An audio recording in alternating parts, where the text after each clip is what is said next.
Lebang Kgosana is also known as the hip-hop mom. The mind state of a winner. When you thinking about summertime, I'm thinking about the winter. And she's taking you home in the driver's seat. Oh, Megan, thank you so much for joining us on the driver's seat this afternoon. How are you doing? I'm doing good. Thank you very much for having me. I'm really excited to be here. Of course. Now, first and foremost, I need to be honest. This is a bit of a confession. Okay. When I was told that the author Megan is coming in, I was like, oh, we're going to have a beautiful lady in the... And then I saw you walk in and I'm like, is that Megan? How many times have people mistook you for a lady? I get this all the time. I'm sure you do. In fact, a lot of my emails are still addressed to Miss Rajoo yes. or Mrs. Rajoo. And how do you just like correct that? Do you say no? Yeah, look, for me, a name's a name. A name is a name. Yeah, I'm totally okay with it. Who gave you your name? It's my parents, Yeah. my mom and dad. I think it was on advice of their parents. So I don't know if they were expecting a girl. Wow. But, for the longest time, I didn't like this name. Kids in school can be mean. They can be mean, yeah. But I tell you what, sitting here now, I love my name. Fantastic. I wouldn't change it for anything. Fantastic. I love that. So, Megan, firstly, congratulations for pouring your heart out into this book and really writing your own story and just having the courage to put it out there, because off the bat, when I heard that we're chatting to you, I was like, oh, okay, cool, this is exciting. And then I read deep, I was like, oh, we're talking about bipolar. And it hit a nerve because I've got family members that are suffering from bipolar and a lot of them are still in denial, and it's a very sensitive topic for me. So I'm hoping that at the end of this conversation, I can be healed in your healing and in your journey and in you sharing this book with us. Yeah. So Megan, what was the main inspiration, behind writing Finding Balance, and how did you find the courage to share such personal experiences? I mean, what's in there is really just what you experienced, but now the whole world can access it. Okay, right off the bat, a deep question. Let's go for it. Yeah, so I think for me, it all started around, that's something we're looking for whenever we're in troubled time. And for me, that's hope. So with this book, I hope to reach to people and actually give them that hope. So the balance part of it, I must take you into being bipolar. So it's manic depressive disorder. You have these wild triple jumps into happiness and mania. And then on the other side of the coin, you have this deep despair, which is depression, and you just want to crawl under a blanket and hide away from the world. So for me, it was really this journey, this ride into madness. And it was difficult. There were not people out there I could talk to or reach out to, or people that understood me. And it would have been easy for me to just keep these things inside. But, the more I started to write, the more I realized that there were people out there who they were going through the same things, and they were suffering in silence. They feel alone, they feel shattered, and they feel lost. And I said to myself, well, this is where you need to stand up. This is where you need to find courage. These are deeply personal and protective thoughts of mine, but I want to reach out to people. I really genuinely want to help. Even if it's one person, if I can affect them for the better, I've done my job. I love that. I completely relate when you say even if it's just one person. I think sometimes it's not about reaching the masses, it's about reaching the people that need, to hear what you are selling, essentially. So Megan, your book moves between humor, philosophy, some of the episodes are even darker, but how did you manage to strike that balance between these three different tones in your storytelling? Yeah, so throughout this process, I kept going back to people who have motivated and influenced me. And you think of great philosophers like Kant and Nietzsche. For me, it's not that they tell you, okay, these are the rules and you have to live by them. They normally ask you very deep questions, and these questions make you think. And for me, that thinking led me down this path of where I would enter the dark places, because it is scary, but they gave me that bravery.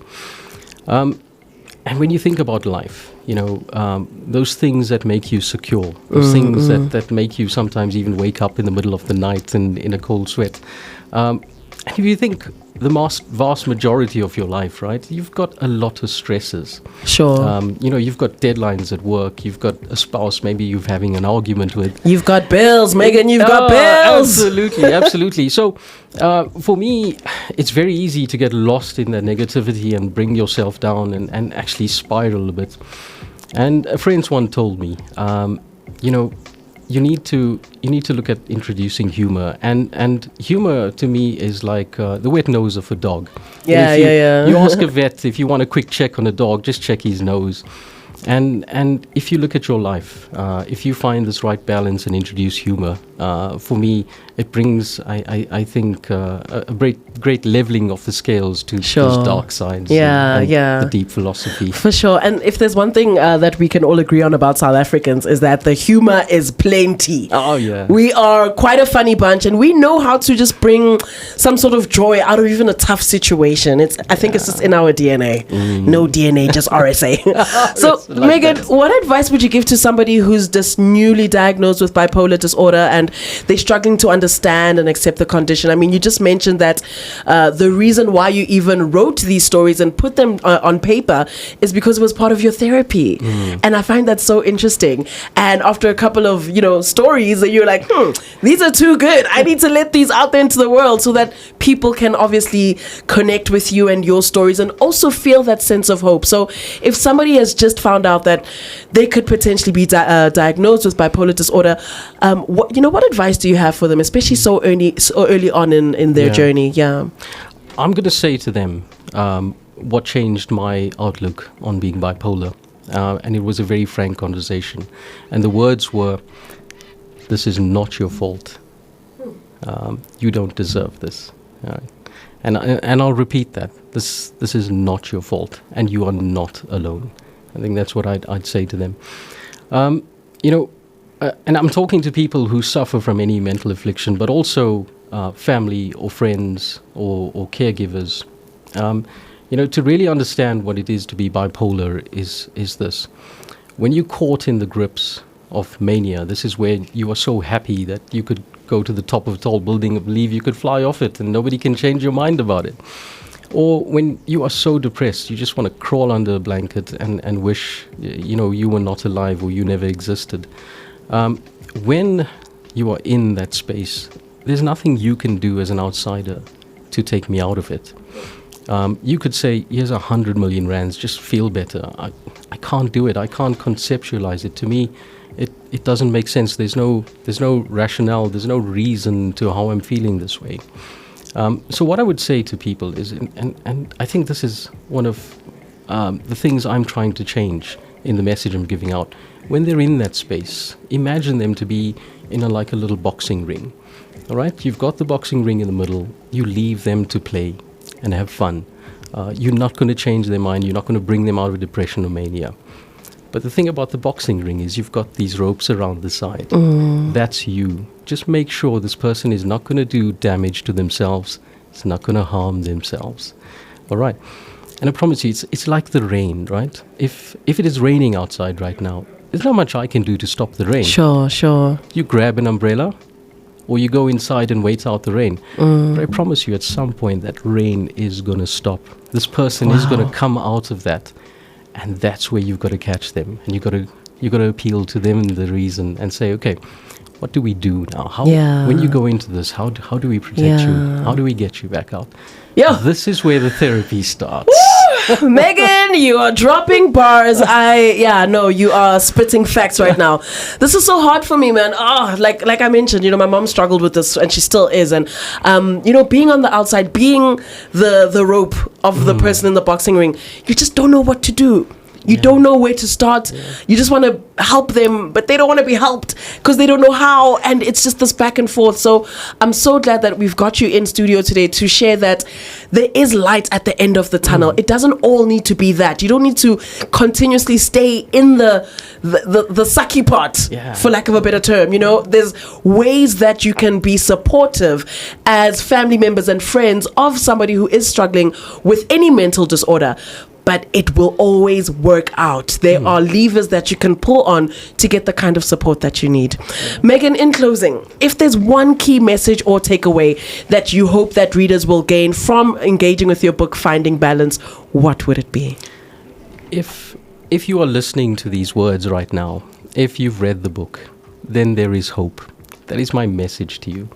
Look, I've been in the depths of despair where I don't want to be alive. You know, I was suicidal. I wanted to end it all. And I couldn't see the end of this tunnel. I promise you, find those friends and colleagues when you're in a normal state. Talk to them about how they approach therapy with you. Let them take care of you. Find a way to get through this rain. And, you know, I promise you, I'm not some great intellectual or silo with knowledge. I'm an average person. And if I could do this, I could find my way through this bipolar maze, then you can too. There's always hope. Megan, you are not an average person. You are an author. You are a fighter. You are, you know, a believer and a giver of life. And I want you to leave here knowing that you have just helped me and you have just helped so many other listeners who, I promise you, were probably having similar thoughts, if not the exact same thoughts. And my wish for you is that your book can spread out there and fly and reach the people that it needs to reach, because it is just so crucial that we stop shying away from these conversations and really have them, and openly so, because you never know who needs to hear it. So thank you, Megan Rajoo, for being with us this afternoon. Lady G, yes. How many stars are we giving the book? Because the book is so insightful, and if there's one thing that he said, he spoke about hope. I'm giving you 5 stars. Wow. 5 stars. And the book is available online as well as at reputable bookstores like Exclusive Books. So people, go out there and catch yourself a copy of Finding Balance, Confessions of a Bipolar.